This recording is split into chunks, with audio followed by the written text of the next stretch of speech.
a television series and saying something that would be totally disruptive.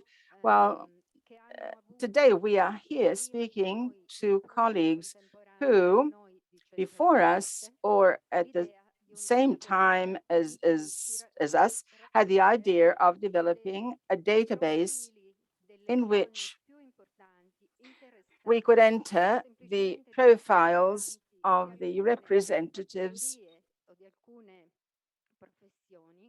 of a number of categories or professions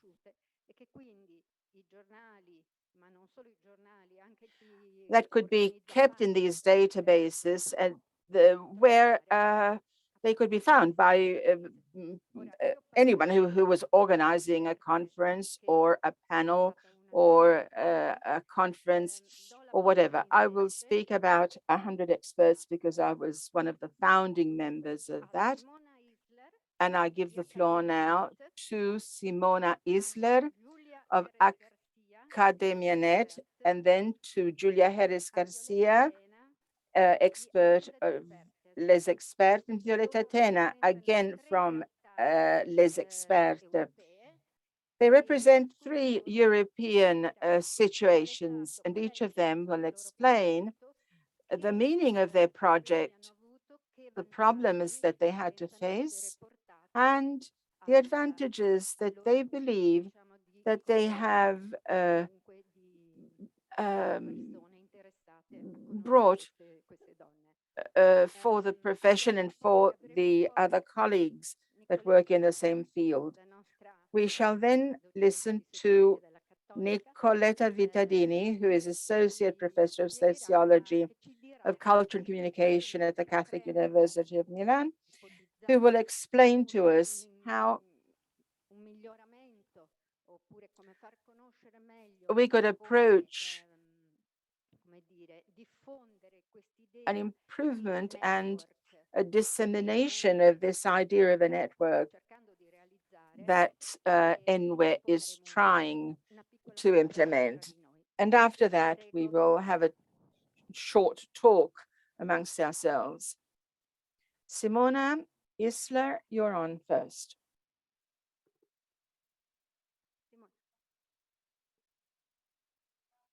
Thank you. Hello, and thank you very much for the invitation. I'm very glad to be here and to get to know colleagues from other databases, but also to talk to you.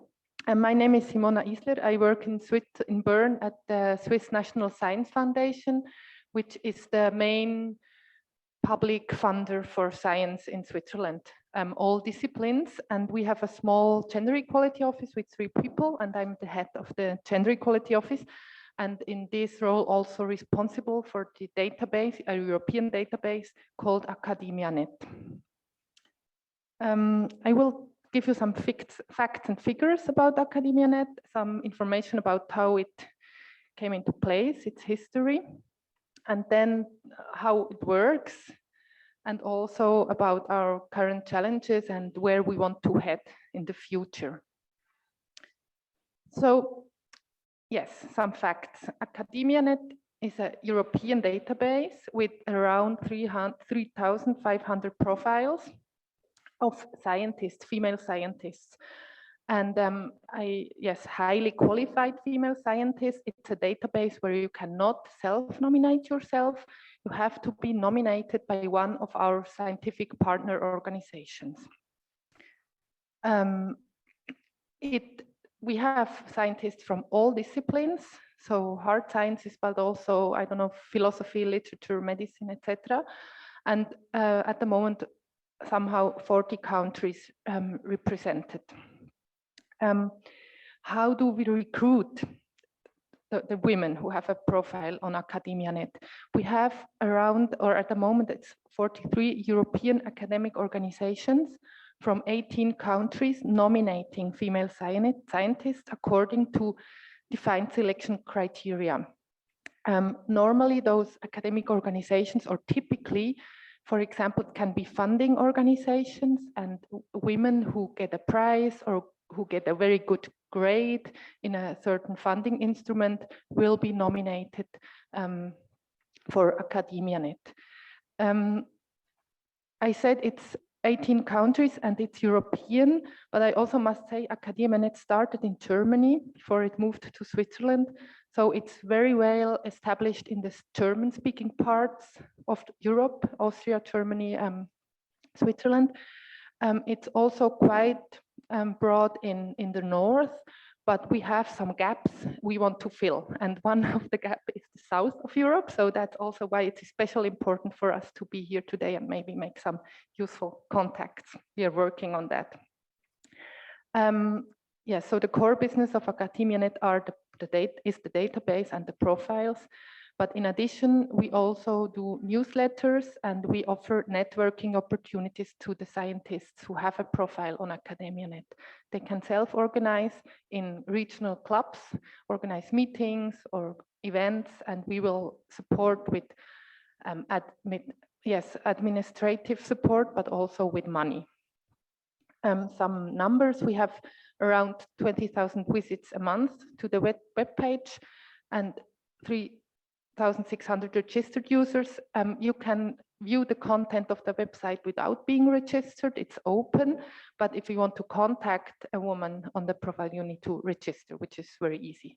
And we have around 1,300 subscribers to the newsletter, and we also do social media. Our current budget is 250,000 euro per year. I will show on the next slide. It's a budget that is not doesn't stem only from the Swiss National Science Foundation. We have around 20 supporting organizations in Europe who contribute to this budget. So the history, I already said something. It was funded, AcademiaNet was funded in Germany by the Robert Bosch Stiftung in 2010, so 11 years ago. In cooperation with the service provider, we still work with Spektrum der Wissenschaft. The initial goal, to say it in one sentence, we have heard a lot about gender equality, and of course we also all share this vision, and yes, we also think it's really a problem, especially not only in media, but also in science, that we don't have enough women in leading positions and they are not visible enough. And the goal or the slogan that when AcademiaNet was funded was no more excuses. So if you have tools in place, as for example AcademiaNet with excellent female scientists, you cannot say anymore, I didn't find a woman for this conference or for this panel or for this newspaper article. The target group is maybe a little different than from other databases we will hear about. It's not mainly or not only journalists, of course, also, but it's also decision makers and staff of academic organization. I can give you the example of my organization, the Swiss National Science Foundation. The daily business of my colleagues is to recruit experts, scientists for evaluation panels. Our core business is the evaluation of scientific project applications. So for example, we introduced a quota at the beginning of this year of 40% for all our bodies and panels. So yeah, AcademiaNet should help my colleagues to fulfill this quota. And also, yes, conferences and of course media if they are looking for expert scientists as expert, because we only have scientists in our database. In 2020, after 10 years, the Robert Bosch Stiftung decided to look for another hosting organization for the database. This was quite a process until the Swiss National Science Foundation decided to take over responsibility for 5 years.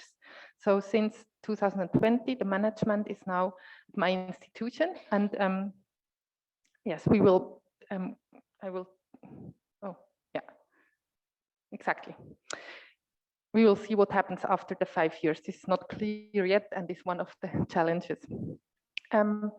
Yeah, so the next slides are maybe more interesting for my colleagues from other databases than for journalists or users of the database, but still, we'll say some words.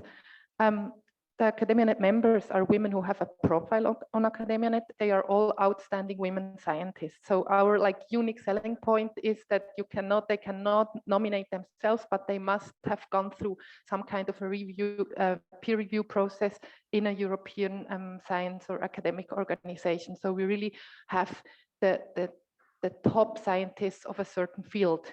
And they also need to be quite advanced. They need to have leadership experience, or be a professor or some other kind of leadership experience. Yes, so that are the AcademiaNet members. Then it's quite a network. As I said, we have all those partner organizations, over 40, and they select the AcademiaNet members for us. We have formal nomination agreements. They have to declare their criteria, and we want to see that we have a similar benchmark with among all the partner organizations.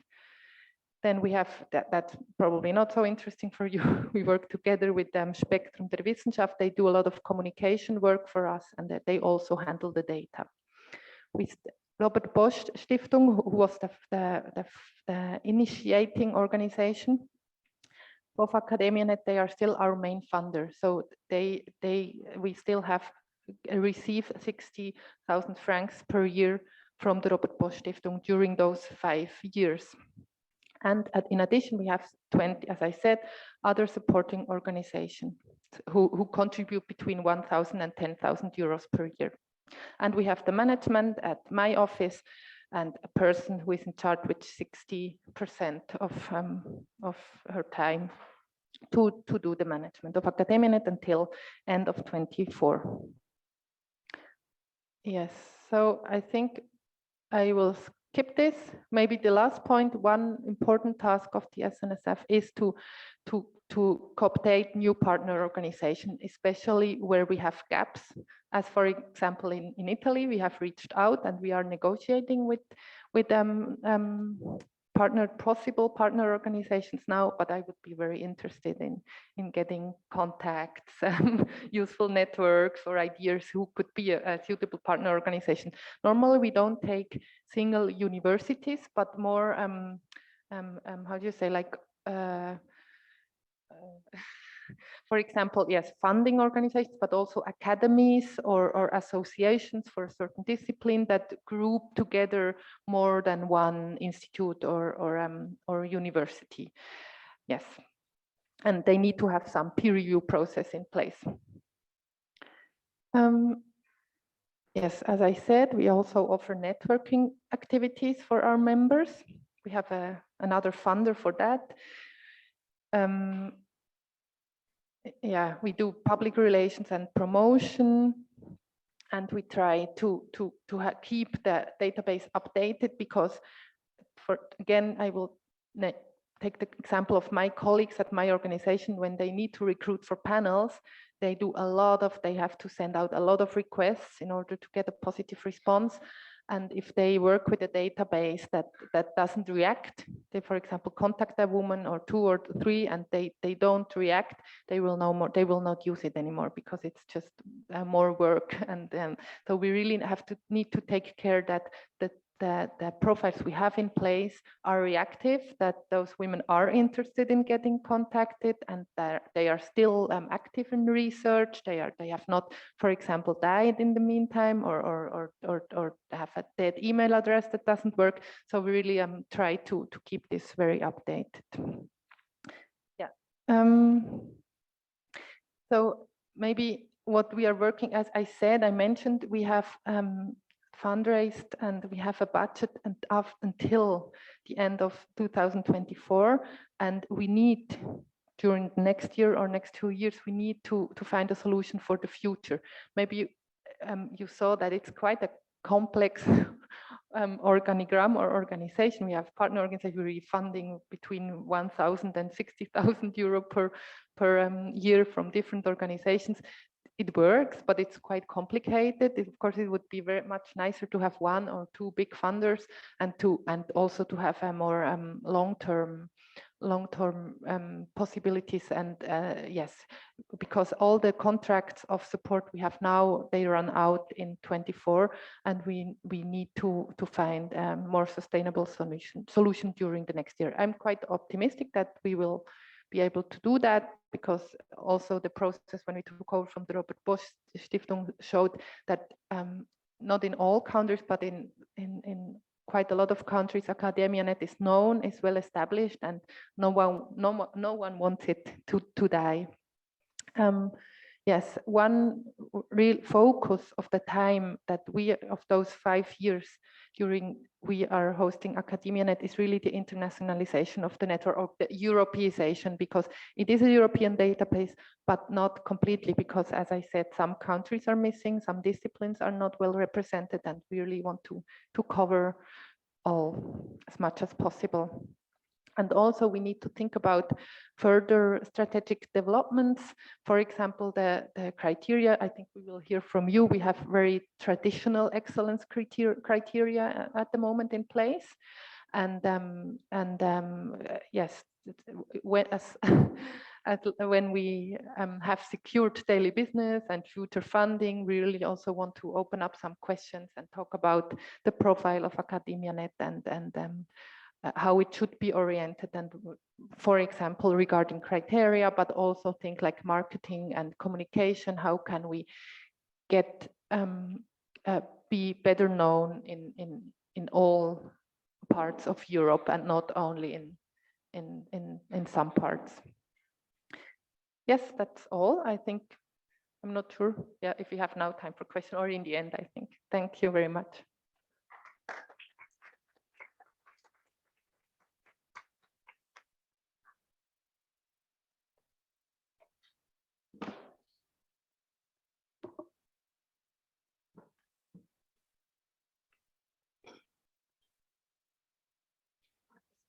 The other one.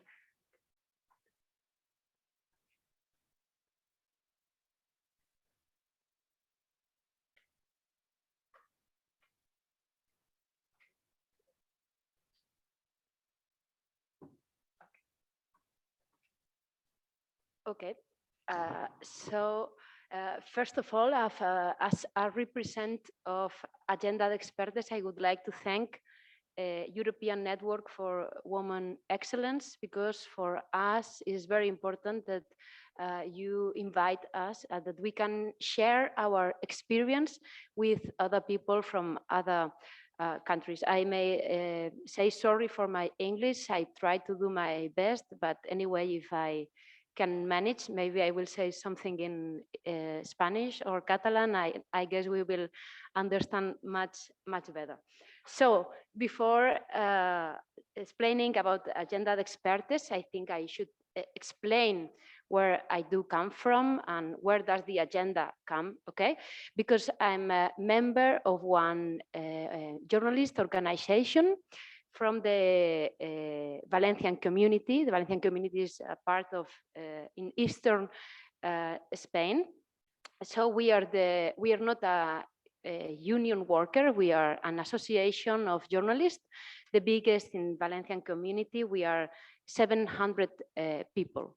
So, well, in 1960, in 2050, we had the dates of global media saying that in Spain, only 9% of person expert appearing in media were women. That means that 91% of experts in media were men. So we really had a problem in visibilizar the knowledge of women. So we thought that we should do something, that we as a journalist organization had a responsibility, and that we had to change this situation. So we thought, what could we do? Well, I'm a journalist, as I said, and I work in a magazine that is written in Catalan, because in Valencia we also speak Catalan. So I knew another experience that had already begun in Catalonia, which is that one over there. It's Cercador de Expertes, which is a database that was raised by Institut de les Dones in Catalonia. It's public funding, and that was already working, and that me as a journalist, I had been using it for long, and I thought it was a really interesting tool. But then we came to know that there were another experience in Spain that were similar to this, not so effective and not so well raised and found, but we also keep an eye on them. It was a Centro de Expertes that was raised in Sevilla in 2012, and then Directorio de Mujeres Expertas, which started in Basque Country and had also public funding. So we thought that it would be a good idea to make to start a tool like this for Valencian journalists. So how we could do this? Okay, so first idea we had was really happy idea, like, okay, we will take all the women in university and we will put them in this database. And of course, then we realized that we couldn't, because it had to be the woman coming into the database. We couldn't put their names without their permission. So what we did, we contact all the equal unities of the 5 public university that we have in the community, in Valencian community, which is Universitat de Valencia, Universitat Politécnica de Valencia, Jaume I, that is in Castellón, University of Alicante, and then University Miguel Hernández, which is in a city close to Alicante. We speak to this gender department of the university, and we explain the project, and we ask them to contact their teachers in the university to come into the database. So after around 1 year or so of management and so on, in 2017, in July, we could present Agenda de Expertes with 291 experts, most of them from the universities, public universities of Valencia. So I would like to show you what Agenda de Expertes is, because it's a tool for journalists, okay? Let's see if you can open it. Yeah, so here the system is very different from what she explained before. Here, one woman can register herself, okay? She doesn't need a validation. We are confident with them. So what you have to do, if you want to come in, you go there and you click, and then you have to decide in which of the categories. It doesn't work. Do you have oops, yeah. Thanks for telling me. Can I, yeah. I would like to show the website. Oh, yeah, okay, good. Sorry. Yeah, but I want it to appear here. Yeah, that's it. Yeah, we will share the screen. Yeah.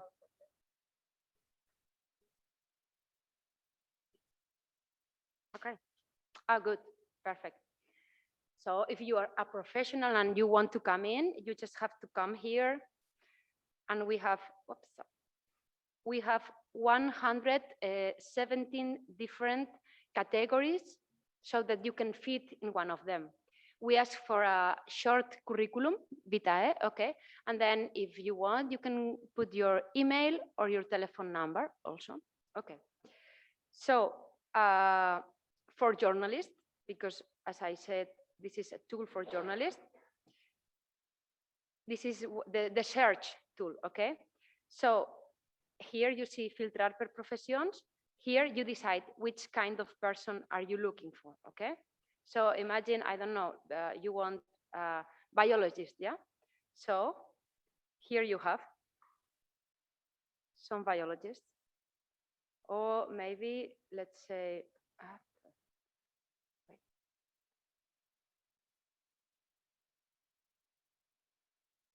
I don't know, maybe you can also search for location, okay?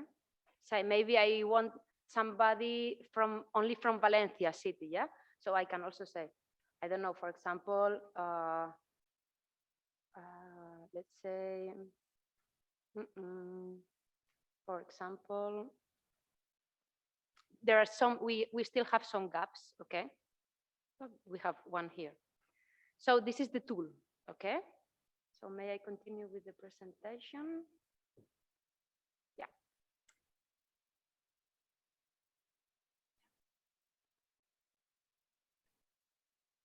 That's it. Okay. Right. Okay. So we have all kind of professionals in there. We have professors of law, we have vets, we have politicians, international cooperators, cultural managers, biologists. I think one of the difference of Agenda de Expertes is that we also want to questionar, yeah, what an expert is. I mean, we are not searching for the top of the top, okay? Because we all know that women have really great difficulties to get in the top, on the top of the top, yeah? Because our material conditions are different from men, no? So I would say that we are more open-minded in a good sense of, not to misunderstand, but we also want to ask ourselves and open to other knowledges that maybe are not so well seen. I mean, a farmer can also be an expert, no? Yeah. Or taking care of people, you can be an expert on taking care of people. Because all along history, we haven't given the value that these things had, because they were mostly done by women. And we think we should give it back, this value, this social value. So the evolution, as I told you, we start with nearly 300, and we've been increasing year by year. And at the moment, we are 567. So we could say we doubled. So I think it's a good thing. This year, for example, we had nearly 5,000 users and 10,000 visits. Oops. Sorry. So, which achievements I would say that we have arrived after nearly 5 years? Notoriety, I think it's more known each day. It's true that at the beginning we only contact gender department of the university, but in the last 2 years we have been meeting with many other organizations, like we say colegios profesionales, okay, so that they can also know this tool and women can register on it. So we say that it funciona el boca a oreja, you know, that you recommend another woman to come in, so that really makes the tool work. We know that many media have incorporated as a tool, because we speak with our partners and so on, and they tell us that it's a useful tool. It's also used and is recommended by teachers in journalism faculties. And what surprised us, and I think we share with this, is that it's used in other fields different from communication, like, for example, people organizing conference or so on, and they have a table like this, and they have all men, and they say, well, this is not possible because fortunately, what was possible 5 years ago now is not possible. Like, for example, one table only with men. So we know that many people is using it to find women in different fields, yeah? And while it's, I think it's a good practice because we know that in Spain, there have emerged some other projects that are similar to us. Challenges, we need to get public funding and support because this tool was, we started through a scholarship, okay, of 4,000 euros, so that's nothing. And I will not say what the budget is per year because I'm really ashamed after what I heard from my colleagues. So we really need the public institution to get involved because we have to improve this tool.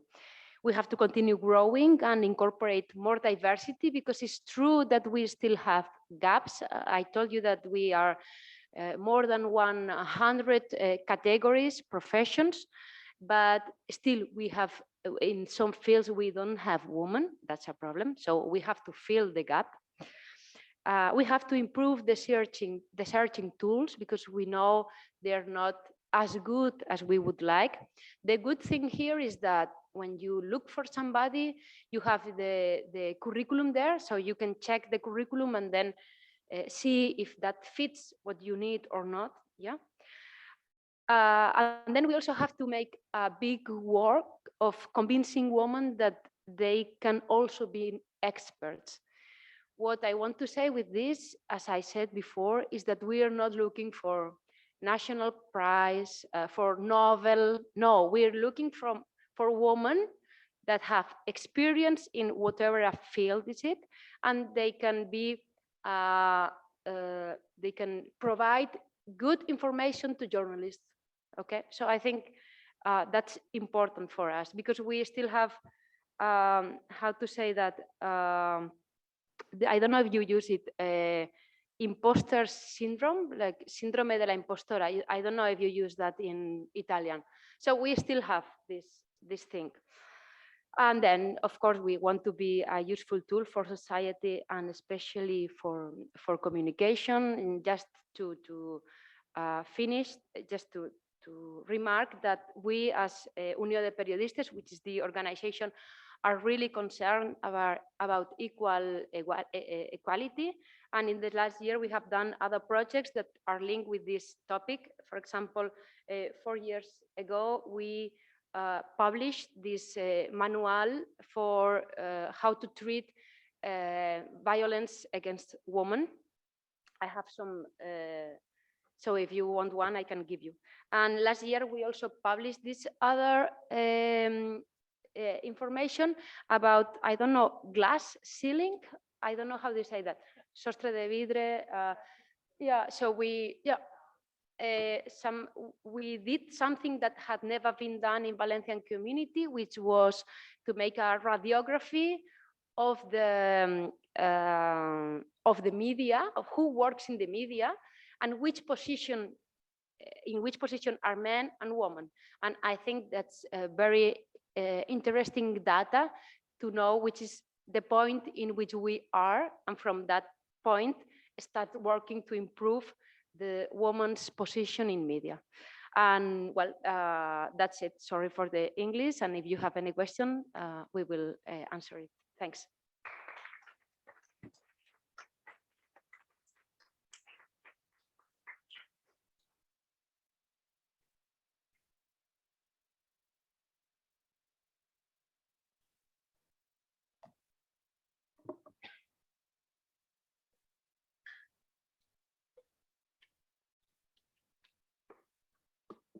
I take the chance to say that because I forgot it, I brought fact sheets about AcademiaNet. They're on this chair where I was sitting in the third row from behind. Yes, there, I left them there. And anyone is interested, you can take one and have all the information there.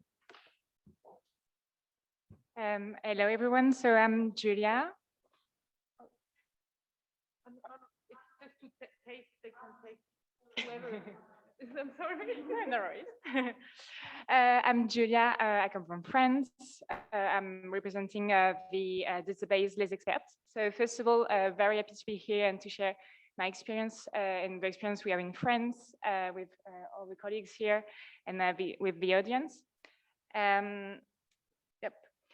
Just to start, I wanted to present you the team who is working on the project in France. So in comparison to the other database, maybe we have the chances of having people supporting us financially and of being able to have like people working full time on the project, which allowed you to increase and to grow through the years. So Anna Mena is my colleague. She is the project manager for Les Experts, and she is running all the partnership we have. And she is also running the French database because we have database in different countries. So she runs the French one. I'm Julia. I'm the project manager for the Gender Experts, which is a new website we launched this year. And I'm also running the project of a new project called Expert Senegal, which is going to be the development of the database in Senegal. And there is Caroline Dehaas. She is the Associate Executive Director of the Groupe Gay, which is the structure which supports us in developing the project and with like managing and running the project with us. And it's a consulting firm working on sexual and sexist violence and on gender equality more generally. Yeah, so I'm going to briefly outline the history of the project and then to tell you where we are today in terms of numbers, in terms of impact we have. And also I will show you a bit, as Violeta did, how the website work and also what we have in mind for the future. So actually the project was born firstly, not online, actually it was a paper guide that a French journalist called Marie-Françoise Colombani and also a former Afghan diplomat, Shekeba Hashemi, constructed. They recreated this guide. Initially it was on paper and it gathered around 1,000 of experts. And in 2015, so the group in which I'm working, the Groupe Gay, decided to take the lead on the project and to make it online and to create the website Les Experts. And after, through the years, we developed several platforms in different countries. In 2017, we got the chance to get the support of the International Organization of the Francophonie to create the Expert Francophone websites. And then in 2018, we got support from different embassies in Africa, so in Tunisia and Algeria, to develop the websites in those countries. And after those websites were undertaken, were led by a local organization continuing the project afterwards. And we were lucky in 2021, this year actually, because during, I would say, between 2018 and last 2020, we didn't get any funding for the project. So people working at the Groupe Gay or the consultant were doing some things on the project, but they were not fully on the project. And from this year, we got enough funding to have a person working full time on this project. And after, I was able to come to join in February as well to work on the project. And we got funding for, and actually right now we have funding from, I wrote 13, but it's 14 French media groups supporting the project and also the French Ministry of Culture. And yeah, so I said everything on this, right? Yeah, so just to show you the support we got from different French media groups. Maybe some of you know those media groups. They are quite known, actually. Yeah, so in terms of numbers today, we have more than 5,000 experts. We reached this level 1 month ago, I think so. And we also have close to 8,000 accredited journalists. I wrote journalists, but actually, as Violeta was saying before, we also have people registered on the website which are not journalists. They are people who wanted to invite experts for panels, for conferences, and so on. And so we also include them in the website. And we have roughly 250,579 users in 2020 and 1.2 million pages seen in 2020. And also we got to the chance to see the impact of our work through the years. So I got the number for 2015. In French media, we only got 20% of experts interviewed were women. And this year, there was a survey undertaken by the CSA, which is the French authority on the media. We did this survey and analyzed the fact that now we have 31% of experts interviewed in media who are women. But with this nuance that with COVID, we got less women interviewed in media on health issues. So you have the vast majority of people interviewed in the media on public health and on COVID were men. So I got the number, 21% of the experts interviewed on public issues were women only. Yeah, and I got also this number to show you a bit like our evolution as well. So the evolution in terms of the number of experts, also in terms of the accredited journalists, also because we, apart from the website, we also train experts. So we have a large variety of training offer, and especially media training. So we media train experts to overcome the imposter syndrome that they may have. We also train them to press relation and to the use of social network as well to give visibility to their expertise. We do use social media as well, so Twitter, LinkedIn, Facebook, I think, but most of the time we use Twitter. And also we conducted surveys with experts to see if they were contacted by the media, and if they were contacted by the media, if those contacts were leading to having interviews with the media. And so in 2018, 54% of the experts on the database were being contacted by the media. And in 2021, so those are preliminary results, because we haven't finished the survey yet, but 68% of the expert contact were contacted by the media. Yeah, so as I was saying, we are more than a website because we offer training to the experts. We also organize key events such as the Forum des Experts. So every time a new website is launched, we have a day event where there is like a meeting between experts and journalists with trainings and with panels as this one, for instance. We also produce content. So for my project on gender, I interview experts. I also run a podcast, actually, and we do webinars on different subjects. So next year is going to be the French presidential election. So we did like a series of webinars related to linked gender issue with the different subjects that we can have that are going to be like on the top of the media with the presidential election. And yeah, we also have experts in writing op-eds and publishing them with the media. Yeah, and we also write monthly to the experts and to the journalists through a newsletter. Yeah, I wanted to show you, and I can actually do it online. That's going to be nicer. No, that's not that. Yeah, I'm looking for the sharing screen. Yeah. I don't see. Yeah. Oh, yeah. And thank you.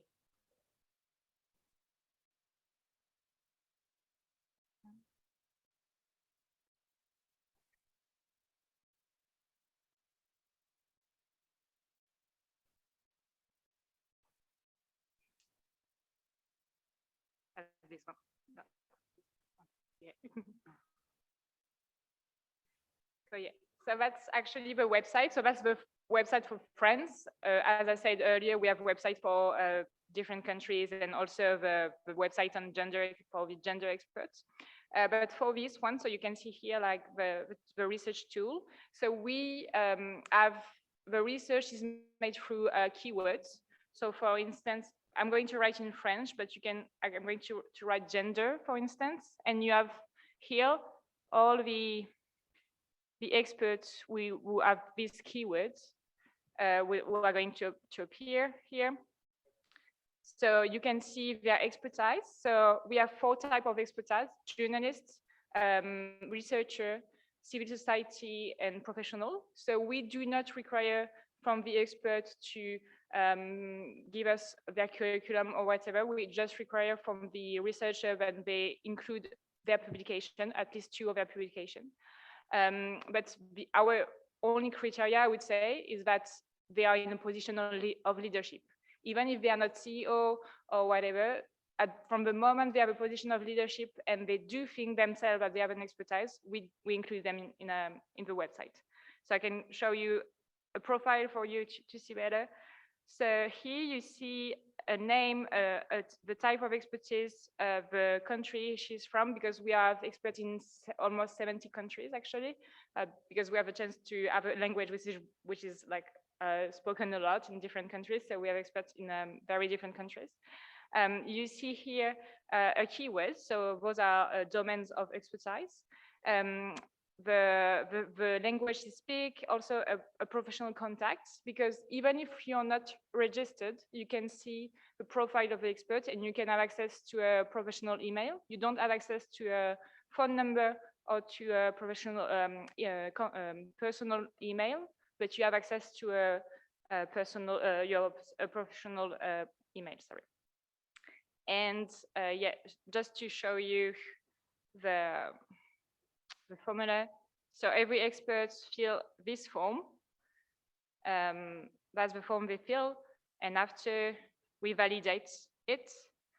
And yeah, a new thing that we developed this year was the possibility for an expert to include a video in a profile.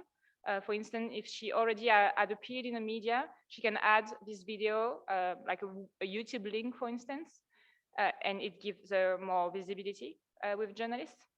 And yeah, there is also the form for the journalists, but that's a very simple form. I'm not going to share it to you right now. I'm going to go back to the sharing of the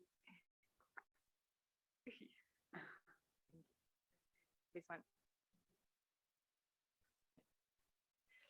Yeah, I say pretty much. Also, a new thing that we added to the profile this year is the update date. Because the expert, they can update their profile whenever they want, and this it's written on the profile. Like the people connected, they see the last update, and most of the time, the expert who gets interviews are the one who have like updated profiles. So we do encourage the expert to update their profile as soon as they have like a new job or a new article coming out and stuff. In terms of promotion, we have something called the Expert on the Spotlight that we publish every week or every 2 weeks, depending on the website. And it's 4 profiles of experts that we put forward on the website, depending on the news. And we also send those information to our journalists, and we also publish it on social media to give like more visibility to the experts. Yeah, just to finish, and we have like common challenges that Violeta also talked about, like in terms of diversity, because we have experts in some things, like we don't have much expert in some fields, such as security or defense, those type of domains. And also we would like to have more experts like coming from minorities, women living with disabilities, for instance, of women of color, or less women coming from Paris, for instance, women living in like a bit like remote regions of France, for instance, or other countries as well. Yeah, and also we would like to have like kind of a prescriptive role on which expertise makes the news, not always going after media, but also saying to them, this expertise is important. For instance, speaking about gender is important. So we want to impose our agenda to the media as well.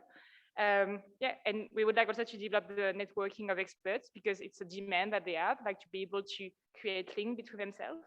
And that's something we're going to try to develop as well. And as well, also it's important to say to the experts, you should overcome your imposter syndrome, but we should also train journalists with like having a different type of media coverage and being gender sensitive when it comes to writing an article or speaking on the TV and stuff. Yeah, that's it. So yeah, there is all the contacts here if you want.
Allora, intanto che aspettiamo, vi faremo vedere un piccolo video. Okay, while we wait, we would like to share with you a short video realizzato per il Tempo delle Donne, che è for Il Tempo delle Donne, which is a festival promoted by Corriere della Sera by Maria Luisa Villa, and she is part of Centro Esperte and ENWE. Well, let me start by saying that I am very pleased to meet you all, and I'm very glad to have heard more about their initiatives, their projects. Their projects are very diverse, and we all share a common need, that is to say, to make women known and heard all over the world, in society as a whole. Experts, journalists, professionals, we all have this overarching need.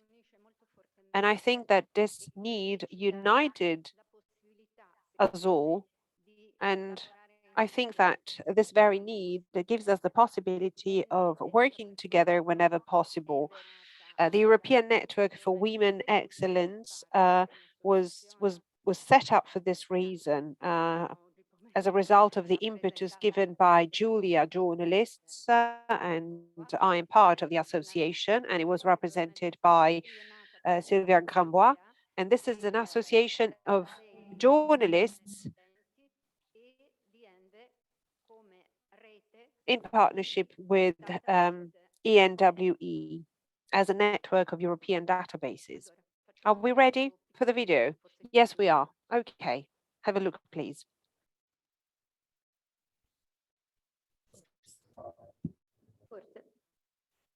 Forse no? Sì. Interpretare il mondo in qualità di esperti sono quasi sempre gli uomini, nel 76% dei casi secondo i risultati mondiali del Global Media Monitoring Project 2020, la ricerca internazionale più autorevole e longeva sulla presenza delle donne nei media. In Italia, nei media tradizionali, le donne interpellate come esperte sono il 12% contro il 24% dell'Europa. Eppure le donne competenti e autorevoli ci sono e possono svecchiare un linguaggio mediatico che, ignorandole, disconosce l'apporto delle donne nella società, dalla politica alla scienza.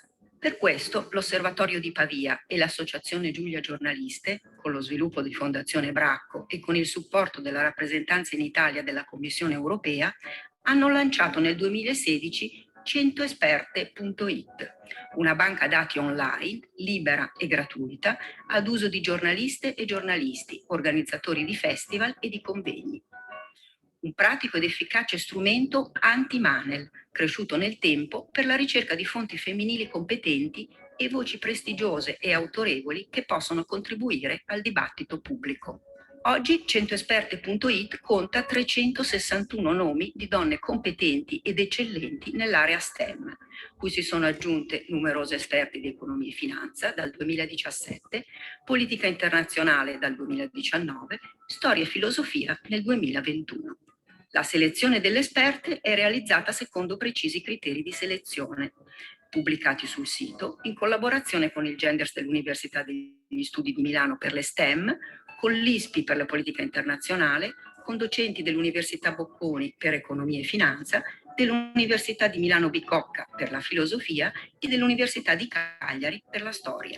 Il progetto gode del patrocinio della RAI, del Consiglio nazionale dell'Ordine dei giornalisti e della Consigliera nazionale di parità, istituita al Ministero del Lavoro. Secondo un rapporto dell'OCSE, nei prossimi 8 anni il PIL mondiale potrebbe aumentare più di 2 punti percentuali se il gap di partecipazione delle donne all'economia si dimezzasse.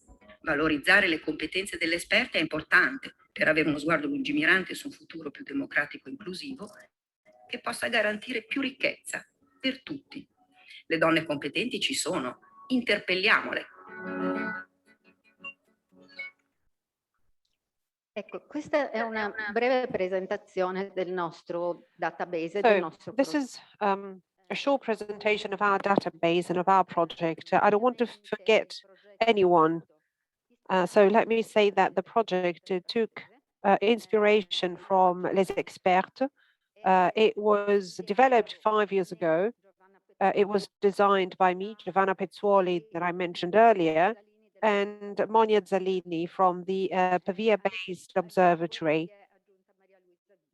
Maria Luisa Villa also contributed to this project, and she's the designer of the video, the mastermind behind the video. And Centro Esperte was set up in order to bridge the gap in the media industry and to fill the lack of experts and to eliminate the so-called alibi, whereby men say that there are no expert women. It was launched in 2016 on the occasion of the Genoa-based Science Festival. And it is the first database encompassing journalists and also used by schools, universities, event managers, agencies, and also press agencies. We also subscribe the No Women, No Panel campaign, which was launched by the European Commission, because in this area, which is less, if you will, media oriented, but still important, there shall not be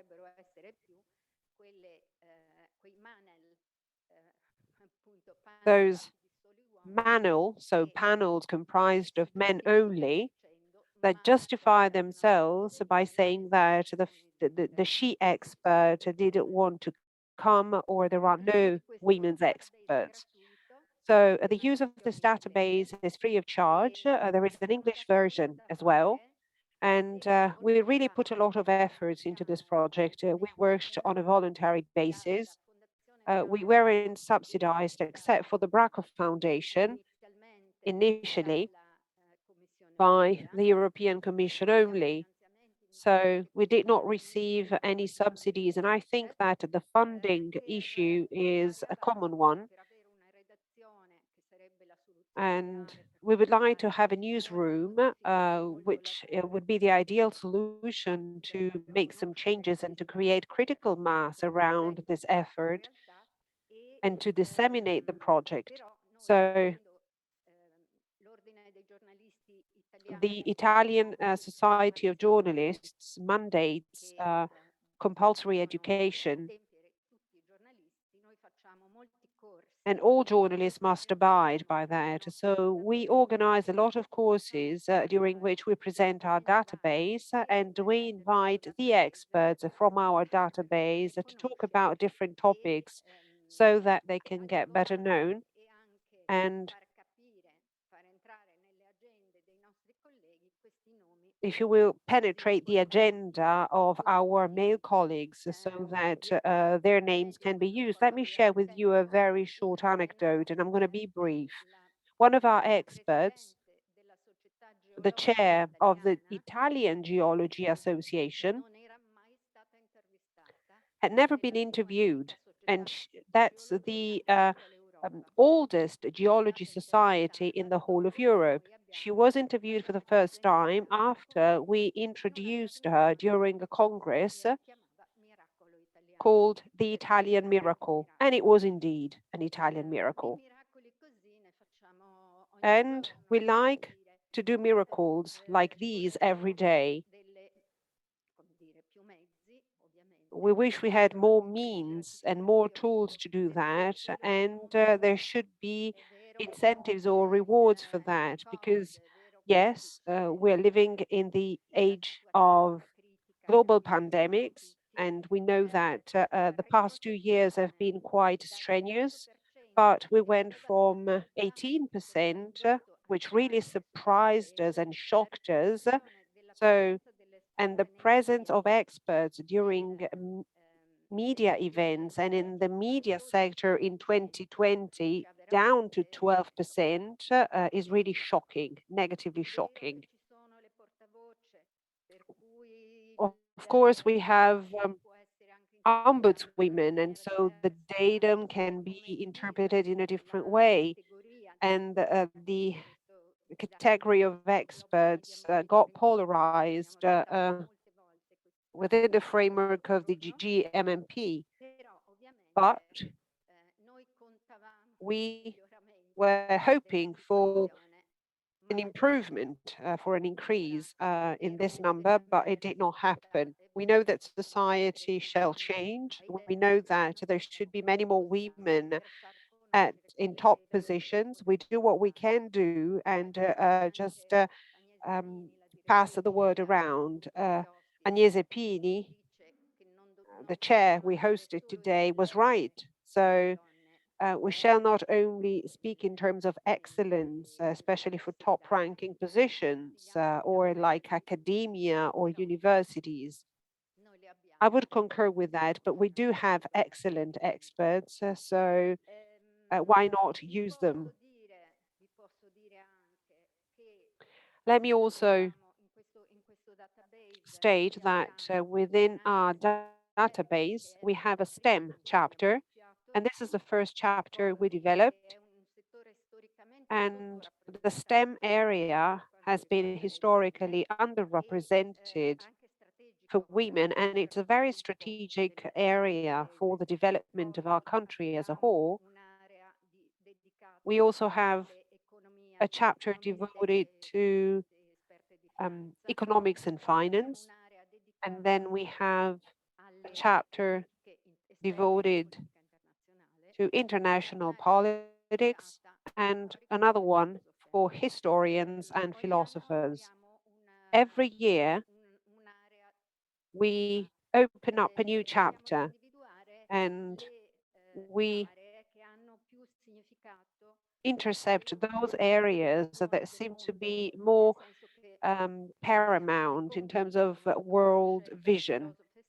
And we decided to invest on the philosophy and history chapter because we feel that the perspective of a philosopher and of a historian on the current state of things could be very challenging and very, very enriching and valuable.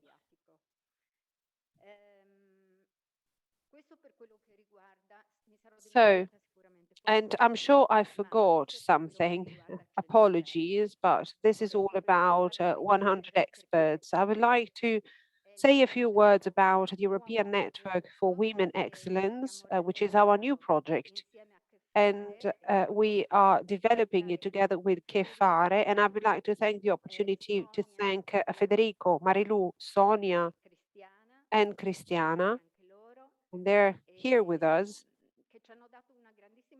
They really helped us a lot. They were terrific. They're young and very brilliant, and they really stimulated us in the pursuance of this project.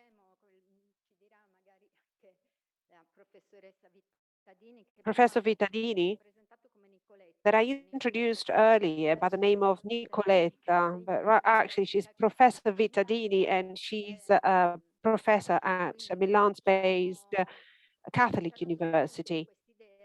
So they supported us a lot, and we all bought into the idea that we can pursue this idea and this effort together. I think that together we can do wonders. And so they helped us out a lot. and they helped us organizing this event. Hopefully we can get some fundings. Again, I'm afraid subsidies and funds, sorry, are the cornerstone, and I really hope we can see each other again and just continue on. So it's the end, but it's not the end, because I would like to leave the floor to Professor Vittadini, and I'm really looking forward to hearing what she has to say. Thank you very much.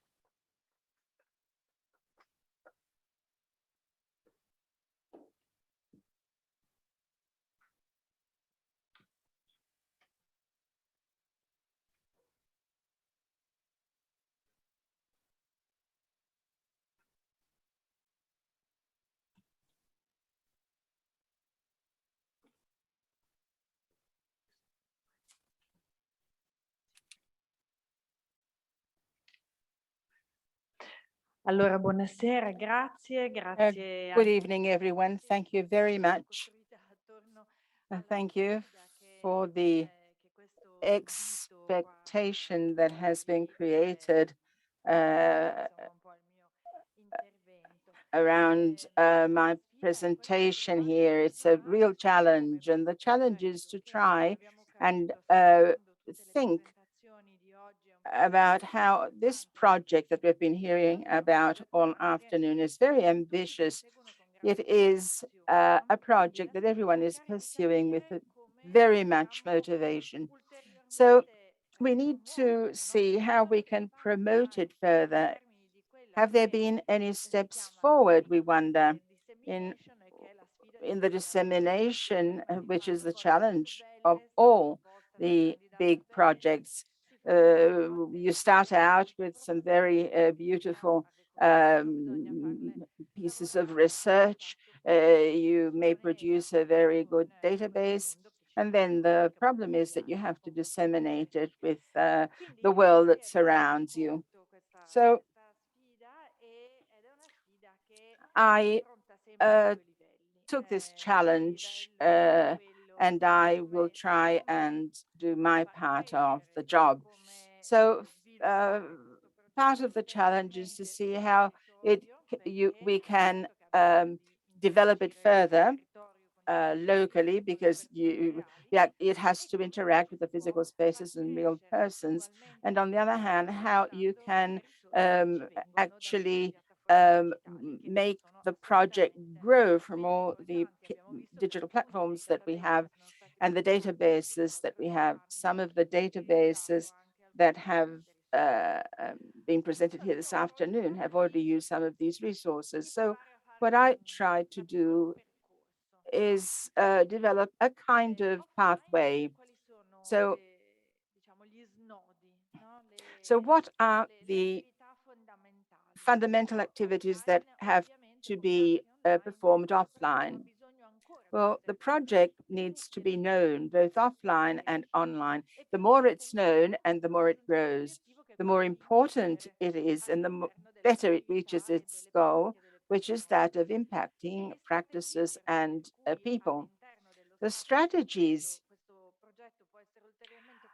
that are used is to go from is to put at the center of the project information and training, because the project needs to be explained, and it has to become a tool straight away. So the opportunities in which the project can be used as a tool to do something better in one's work can be used in two ways. One is the training of the people who are going to be using this tool. So every opportunity for training is an opportunity for dissemination, training of journalists, but also of the experts. This diagram that I have produced here, which explores what the various databases are doing already, I think is something that is worthwhile considering. Training is useful for those who have to use the database, but it's also useful for those who are the main players in the database itself. A small toolkit could be developed, which could be useful to fill out one's personal profile, because the experts have a lot to do in the end, and some of the documents that these projects speak about show that there is little time to communicate amongst the people who belong to it. So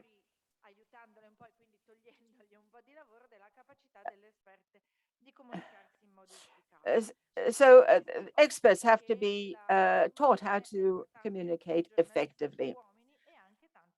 And so information is important both on male journalists, but also on female journalists, because both have to work at filling the gender gap. So this overlap of information and training, which occurs on the field at the local level, so that something useful can come of this, represent a very important point of dissemination, using tools that can be useful for everyone. The other big challenge is that you have to bring people together and link them in a network. So it's not only a search engine that I can use for various purposes. Around this, there has to be a fundamental challenge, which is that of linking people together.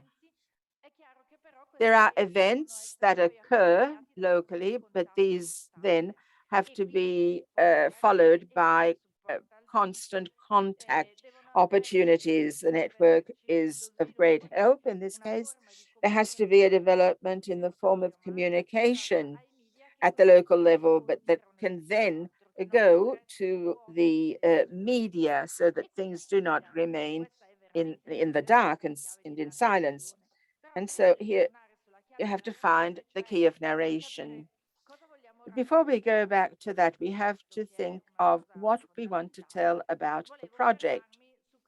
And I would like to dwell a little bit on what we can reason on in terms of online communication. This project is a resource, a useful resource from the very beginning.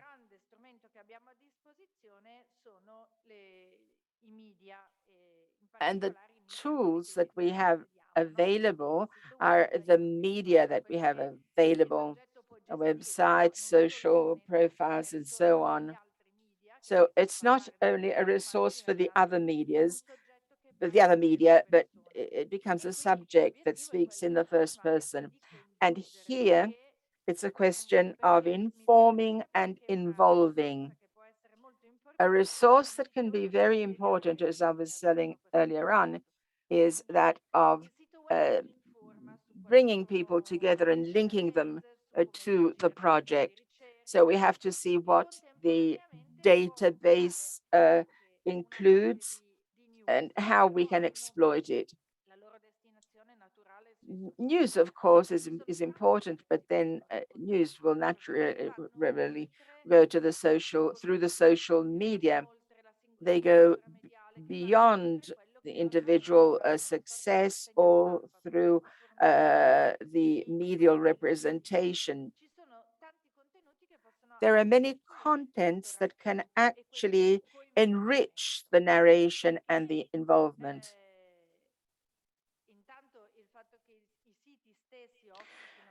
The fact that the websites themselves host dynamic information, which is updated, which means that you're not only faced with a search engine, but something more. We know that many are already active on Facebook or on the social platforms. So I think that it is time to build a community around the project of people who are motivated to supporting it and promoting it. By word of mouth, is not the only way that you can disseminate the project and have it become popular. The fact that people can recognize themselves and the objectives of the project will make those people promote it. And that is a very important challenge that we will have to face. Twitter, for example, can be used as um, a kind of press resume, but then there will have to be the generation of other flows of communication. For all of this to happen, the crucial challenge is to find the narration, finding the key through which the project can actually be narrated will allow the journalists who will use it, but also common people to identify themselves in it. So far, the main model of narration has been that of having to be there. There are too few women. This is actually highlighting the fact that there is a gap that has to be filled, and that's fine.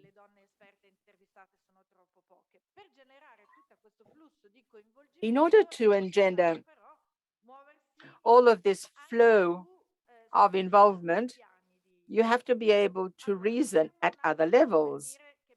I'll stop here a minute to ask, why do we need a narration? First of all, because it gives the project an identification, an element of identification. So whoever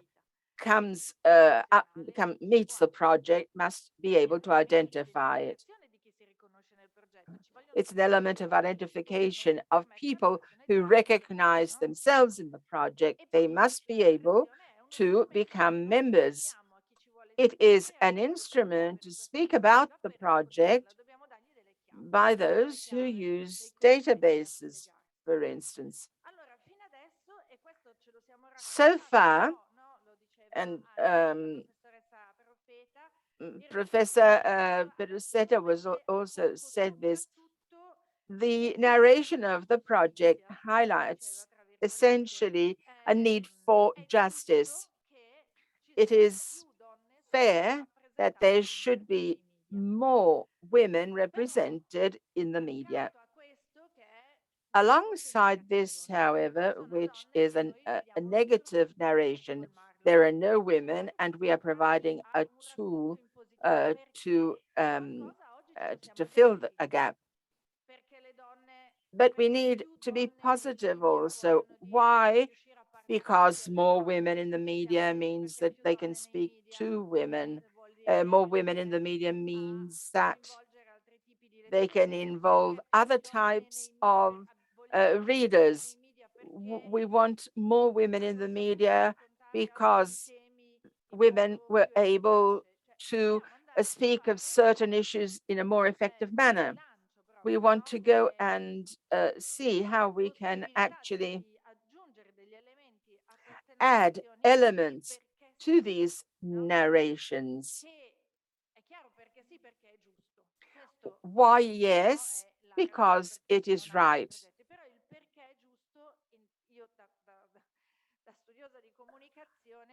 As a scholar of communication, I must say that for me, the word engagement is not enough.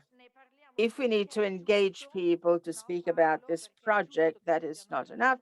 It is right that there should be more women, but that is not enough. We need keywords that represent the values.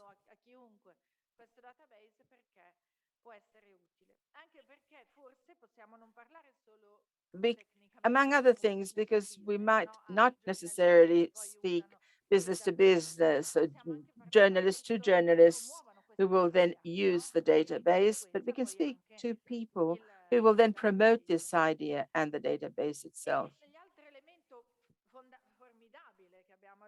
Another formidable element that we have are the stories of the experts. They can be fragmented through social platforms. They can be popularized through a more narrative, in a more narrative way than just a simple form. What do they have more? What's that extra thing they have? But they can simply use stories. Today, we said that we have another big problem here in Italy, that we need to imagine women in top leadership roles. I think this applies also to other countries that are represented here, but in Italy, we find it difficult to imagine women that have top leadership roles. The fictions that we were talking about today are all ironical. They are based on contrast between beauty and the role of power, understatement. So it's difficult for us to imagine these women. Well, on the other hand, we have women who are experts, who are they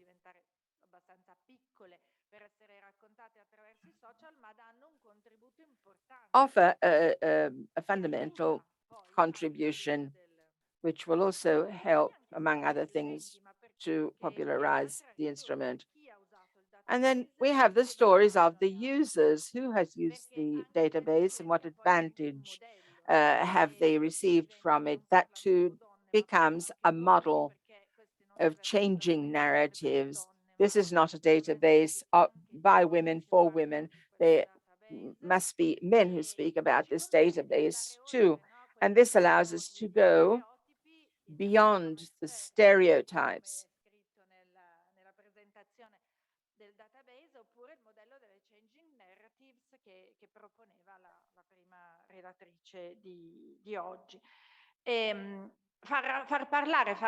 So we have to have all the people who use the database speak about it.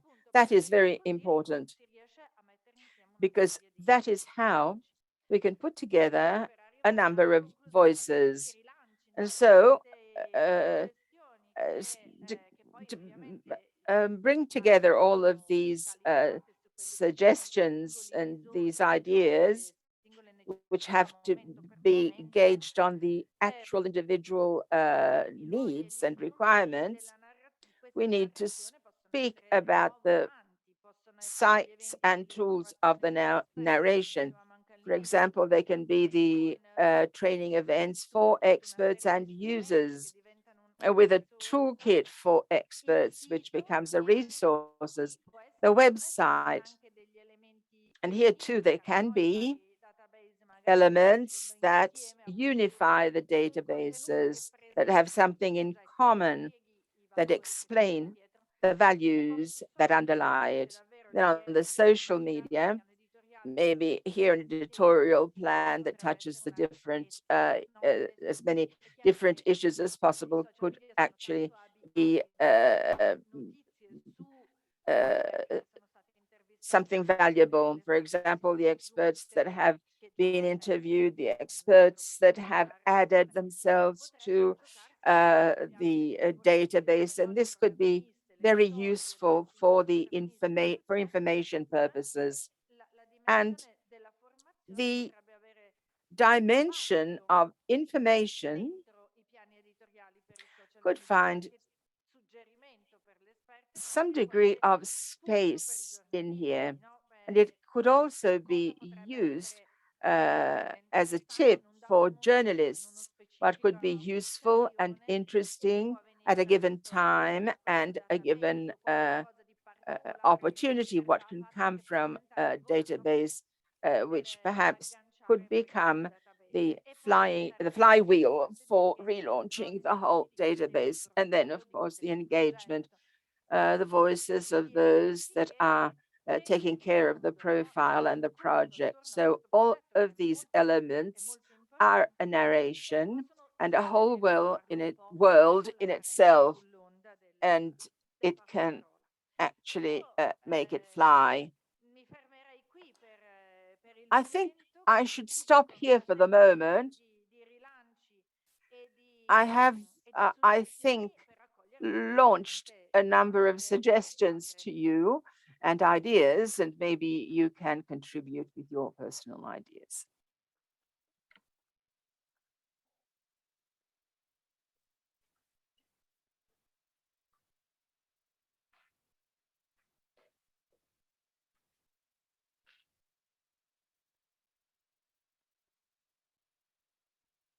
Dunque, a questo punto io darei rapidissimamente la Well, parola I would like to briefly give the floor to the representatives of the various databases, including myself, so that they can share with us what they thought about these suggestions. I was born and raised in Milan, so should we schedule another meeting? Should we rediscuss these tips and these suggestions? So, GiULiA, what do you think?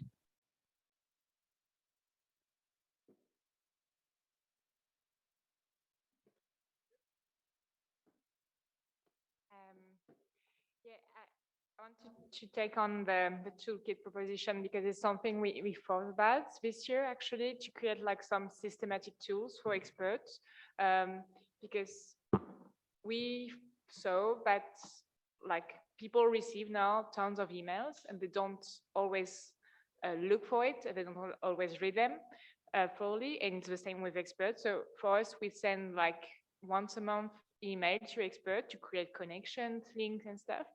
But there is some experts, they will never, they're not going to open the emails anyway. So the fact of creating like tools which are available to them, and we have to find a way that we can communicate them to like a place where all the tools can be, but to be able to, for them to have the resources, and especially if the project ends, if you don't have funds anymore, and if you can't just like have like a person who is in charge of a project, to be able to have like resources that are always going to be here, and that allows the project to go on even if you're not here anymore to like facilitate it. So yeah, the toolkit proposition is something we thought about and we want to develop. For instance, we did a guide on for experts on how to write and publish an op-ed in the media, for instance, to give them the resources and the knowledge to be able to know how you deal with the media and how you write an op-ed that is going to have chances to be published, to get published. So that's the thing we did this year, actually, and we want to develop similar tools for experts. Yeah, that's my catch on what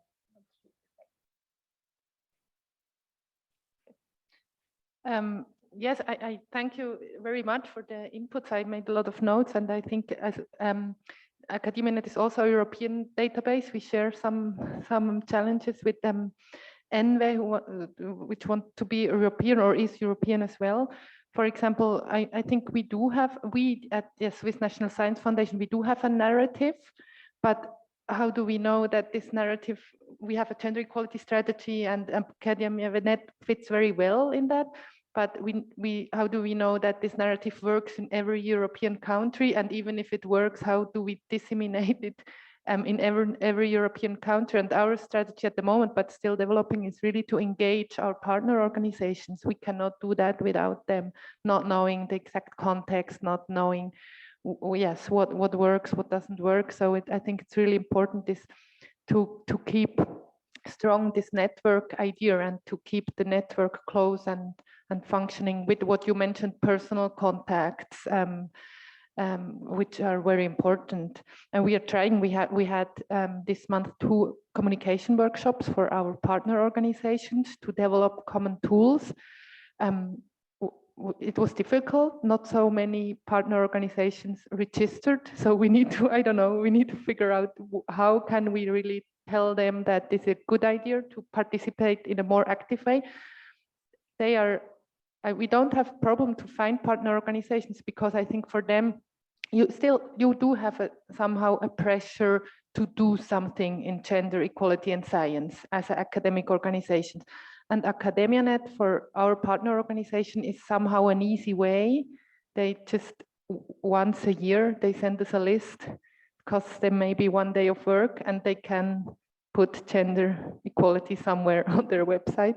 So that's not difficult, but then to really dissemination, as you said it, in not only in the German-speaking part, but all over Europe is a challenge we're still figuring out. I liked the idea of doing not only stories about experts, but also about users. So I noted that down. And maybe one thing I think is very, very important if you don't want your dissemination to fail is that it's very technical, but the database needs to work very well, because I mean, I think that's the same thing for journalists as well, for staff from science funding organizations. They have their tools. They use Google or other tools, searching tools, and they find experts. They have their routine, and you need to convince them that your tool is better. Not only, of course, they need to support, but a lot of them are actually quite supportive. Oh yeah, if I find a woman, that's great. But if then the hurdles are just too high and they have time pressure in their daily business, they will go back to their tools. So what you mentioned, the search tool needs to be really good. I think the profiles need to be updated and responsive. If not, you lose them at the first intent. So that's maybe one thing that is also important for dissemination, to really be good technically. And just one add-on on the narrative, which we found important at the Swiss National Science Foundation, and I don't know if it works all over Europe. Of course, it's about justice, but it's also about, I mean, in science, we really do have a problem of knowledge gaps because women don't participate in all disciplines enough. The famous example is always medicine, where you have some diseases under researched, or some symptoms not recognized, but you could use any discipline or almost any discipline where you can really tell that the lack of women scientists leads to important and even dangerous knowledge gaps. And that's something I mean, of course, we have to do justice to women, but we also have a real problem as a society if we don't include all different perspectives to develop questions and research projects, etc. Yeah, that's just some thoughts. Thank you. So, well, many things to speak about. Well, first of all, in the case of Spain, before speaking about the European network, we should speak about a Spanish network, yeah? Because as I explained you, I come from a Valencian community. There is the project in Catalonia, in Basque Country, Sevilla, and also in Extremadura, but the truth is that for the moment, there's not a database for whole Spain, which is kind of strange, because it's true that in the last 3-4 years, the worry about gender equality in media, it's rising. There are many women, for example, during the Women's Day, 8th of March, many women have projection, media projection, were on huelga, how do you say that? They didn't work that day, you know? So that made all the mobilization really visible for other people. It's true, for example, we were talking about that later, that there are some media that has after 2-3 years one gender correspondent. This is a person that takes care of the content is okay with, let's say, gender rules. Okay, that there are women in the news, that the cases of violence against women are written correctly. So we have some media that have incorporated this figure, this correspondent of gender. And it's true, I think that more and more women and women problem are taken into account into media, but there's no organization that for the moment has decided to do this database at the level of Spain. You know, we have this disseminated initiative. So I guess we should do it. We don't have, like Unió de Periodistes, we don't have the resources to do it because as I said, we are really a small organization. And I think that I think it's very important what we said, that if you do this tool, it has to work properly. And client, who is the journalist in this case, has to be happy with it, and it has to work for him, because otherwise he will not come back. And of course, we know, for example, that Agenda de Expertes is not perfect, and it doesn't give you every time the person you are looking for.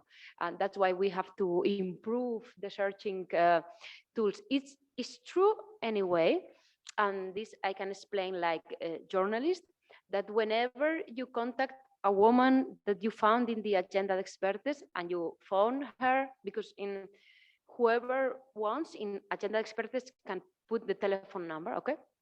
And when you found somebody, or you write somebody and you say, look, I would like to interview you because I'm preparing an article about whatever, and you say, I knew about you through Agenda de Expertes, that makes the woman to be much more confident, you know? Because what I found many times when I'm doing articles is that if you call a man and you tell him, I'm preparing an article and I would like to speak with you as an expert about this topic, man always says, yes, yes. And you can even make the questions at the moment and he will have an answer. But when you phone a woman or you write her, I would say that I need to phone 5 women to have one participating in the article, you know, because we still don't feel confidence. If we are not super expert in this topic, we prefer not to participate, and they don't have this problem, no? So I think we also have to do a work of be more self-confident, yeah? Because we still have, like I said before, this síndrome de la impostora. And that is something, it's huge work that we have to do in this mind, and we have to get sure that our daughters don't have this prejudice, yeah?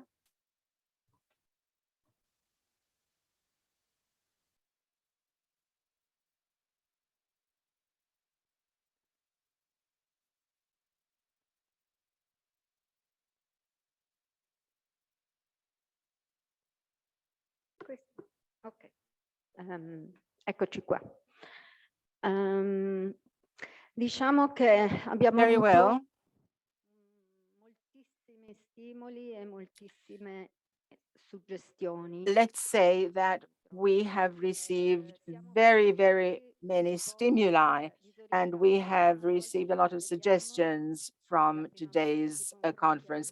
This is the very first time that we have met, and it's the first time that we have exchanged ideas. There is a lot to think about.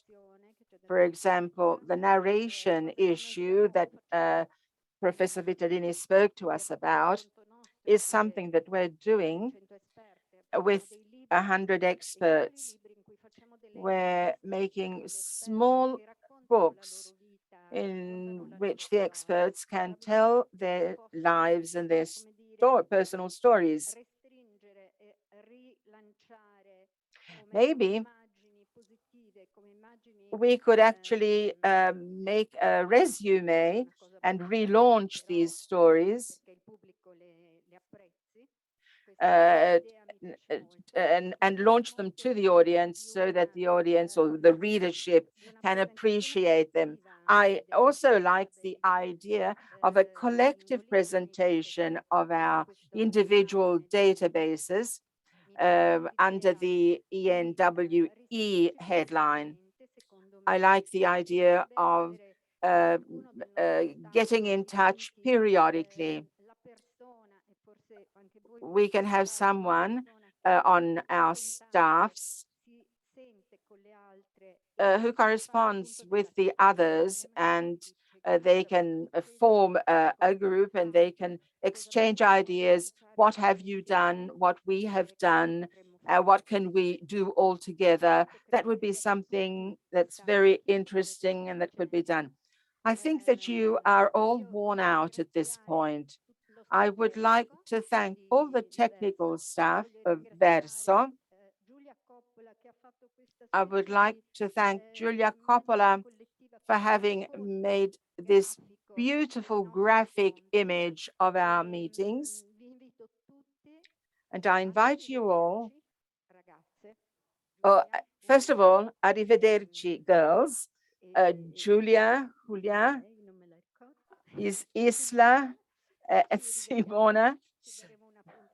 We will meet again. We will fix a date. We will meet a date. And we shall now all have a drink together where we went to the restaurant at lunchtime. So you are all invited for drinks with us. Thank you very much for attending.